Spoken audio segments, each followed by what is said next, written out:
Bihar board के मेरे सभी यंगर स्टूडेंट्स, मैं बिहार बोर्ड से इंटरमीडिएट कॉमर्स से पिछले साल ही पास आउट हो चुका हूँ और इस समय मैं बीएचयू में बीकॉम की पढ़ाई कर रहा हूँ।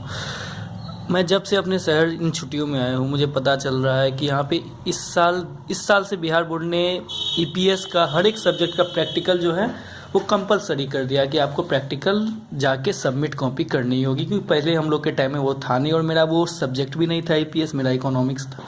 लेकिन मैं जब से इस बार आया हूँ मैं देख रहा हूँ कि यहाँ पे ढेर सारे स्टूडेंट, मेरे यंगर स्टूडेंट्स मुझसे पूछ रहे हैं भैया बताओ किस तरह से ईपीएस का प्रैक्टिकल करना है वगैरह वगैरह। मैं उनको नहीं बता पा रहा हूँ, इसलिए मुझे बहुत सारे स्टूडेंट ने पूछा, इसलिए मैंने सोचा कि लगता है ये एक बड़ी प्रॉब्लम है। तो मैंने इसके बारे में रिसर्च की, अपने पुराने टीचरों से बात की और इंटरनेट के हेल्प से मैं इस कंक्लूज़न पे पहुँच पाया हूँ कि एक्चुअली में इसका प्रैक्टिकल करना किस तरीके से। तो आज मैं आपको वही बताऊँगा। सबसे पहली बात, इसके प्रैक्टिकल में कुछ ज़्यादा दिमाग नहीं लगाना, ज़्यादा जिस तरह से साइंस और आर्ट्स के स्टूडेंट प्रैक्टिकल करते हैं आपको भी ठीक उसी तरीके से करना होगा। आपको सबसे पहले करना ये है कि सबसे पहले बाज़ार में जाके ये नोटबुक जो आपको 30 से 35 रुपये में मिल जाएगी, ये खरीद लेना। और इस नोटबुक के साथ साथ एक बुक भी आपको मिलेगा जो कि ये होगा। ढेर सारी पब्लिकेशंस की आती है, ये A1 पब्लिकेशन की, आप कोई भी पब्लिकेशंस की ले सकती हो। आपको जिस तरह से आपने साइंस वालों को देखा होगा कि इसमें से इसी बुक में से वो प्रैक्टिकल अपना अपना लिखते हैं, आपको भी बस वही करना है। सबसे पहले आप ये देखिए, इस पहले बुक के बारे में जान लीजिए। इस बुक में सबसे पहले यहाँ पे कंटेंट दिया होगा कि इसके अंदर क्या क्या है। सबसे पहला जैसा कि आप देख पा रहे होंगे, यहाँ पे देखिए उद्यमिता की रूपरेखा, प्रोजेक्ट, परियोजना कार्य, केस अध्ययन, सामान्य और मौखिक प्रश्न है। और इसका फॉर्मेट किस तरह से किसके लिए आपको कितने नंबर मिलेंगे वो यहाँ पे दिए हुए हैं। आपको कुछ नहीं करना, हर एक कंटेंट को खोल के उसमें से कुछ अच्छे हैंडराइटिंग में जितना बेटर आप कर सकते हैं उसको लिखना है। जिस तरह से मैंने लिखा है आपको बताता हूँ मैं कैसे करना है। सबसे पहले नोटबुक में पहला पेज खोलते हैं, आपको यहाँ पे सर्टिफिकेट दिखाइए, आप अपने इंस्टीट्यूशन, कॉलेज, स्कूल के हेल्प से आप इसको भर लेना। यहाँ पे नाम, रोल नंबर, रोल कोड वगैरह, और यहाँ पे आपके प्रिंसिपल का सिग्नेचर होगा, आपके क्लास टीचर का सिग्नेचर होगा वगैरह वगैरह, ये सब होगी। ठीक, उसके बाद यहाँ पे आता है इंडेक्स। इसमें आपने कौन सा एक्सपेरिमेंट किस पेज पे किया है वो आपको यहाँ पे लिखना है।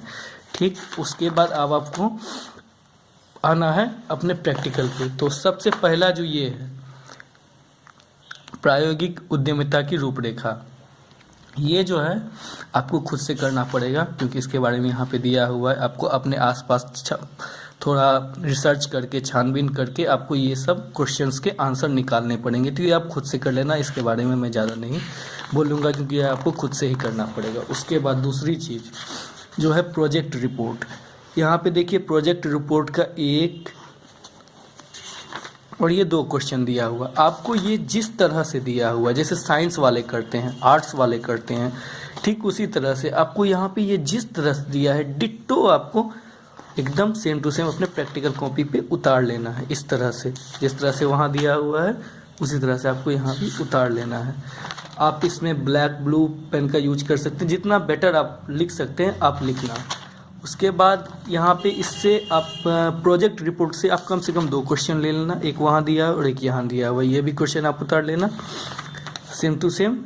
उसके बाद केस अध्ययन, इसमें आपको 3-4 टॉपिक दिए हुए हैं, इसमें से आप भी कोई 2 ले लेना। जैसे मैंने शहनाज हुसैन और बिल गेट्स का उठाया था, बिल गेट्स का मैंने लिया था। ये 2 केस अध्ययन आपको अच्छे से अच्छी हैंडराइटिंग में लिख देना है।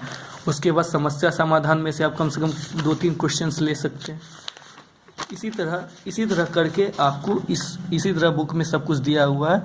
आपको इन भाइवा के लिए आपको खुद से प्रिपरेशन किया। जब आप प्रैक्टिकल सबमिट करने जाओगे, आपका जहाँ भी सेंटर पड़ा है, तो वहाँ का जो सेंटर इंचार्ज है, आपके क्लास इंचार्ज है, वो आपसे कुछ क्वेश्चंस पूछेंगे आपके प्रैक्टिकल को रिलेटेड, तो वो आपको खुद से करना पड़ेगा। बाकी इन पहला और ये जो आप कंटेंट है इसमें पहला और छठा आपको खुद से करना पड़ेगा।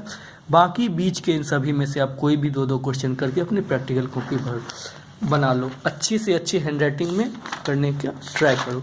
ठीक, और ज़रूरी नहीं है कि पूरा का पूरा कॉपी भरना ही चाहिए, आप 60% 70% कॉपी भर के भी अपने प्रैक्टिकल पूरा कर सकते हो। मुझे उम्मीद है कि आपको मेरा सजेशन अच्छा लगा होगा, और किसी सजेशन के लिए